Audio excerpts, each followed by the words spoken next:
ఏమైనా తినాలని ఉంది అంటే మా హస్బెండ్ అయితే బయట నుంచి న్యూడిల్స్ తీసుకొచ్చారండి. ఒక్కసారి ఎందుకో నాకు వంట అస్సలు చేయబుద్ధి పుట్టదు. సో న్యూడిల్స్ చిన్న ప్యాకెట్ కనిపించిందా, అదైతే బాబుకి కారం తక్కువ వేసింది. అదే వాడికి ప్లేట్లో వేసి టమోటా సాస్ ఇచ్చేసాను. ఈ పెద్ద ప్యాకెట్ నాకు అలాగే మా వారికి అనమాట. ఇది నార్మల్గా ఉంటుంది, మీడియంగా కారము. సో ఇక టేస్ట్ విషయానికి చూద్దాం. దీని కాస్ట్ వచ్చేసి 70 రూపీస్ అండి. ఎగ్ విత్ చికెన్ రెండు కలిపిన న్యూడిల్స్ అనమాట. దీంతో పాటు మనకు ఆనియన్స్, టమోటో సాసు, చార్వా కూడా ఇచ్చారు. ఇక్కడ మా విజయవాడలో Prakash Nagar సెంటర్లోనే.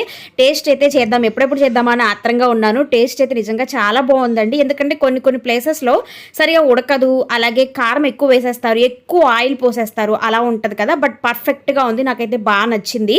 So street food అనేది అంత మంచిది కాదు హెల్త్కి, నాకు తెలుసు, ఐ నో. బట్ అప్పుడప్పుడు రేర్గా మన మైండ్ అలాగే మన మనసు చిల్ అవ్వడానికి తినొచ్చండి. రెస్టారెంట్లకి, హోటల్స్కి వెళ్ళే బడ్జెట్ మాది కాదు కాబట్టి అప్పుడప్పుడు ఇలా ఎప్పుడన్నా ఒక్కసారి బయట తెచ్చుకొని ఇలా తిని చిల్ అవుతూ ఉంటాం. మీలో ఎంతమంది ఇలా బయట తెచ్చుకొని తింటూ ఉంటారు?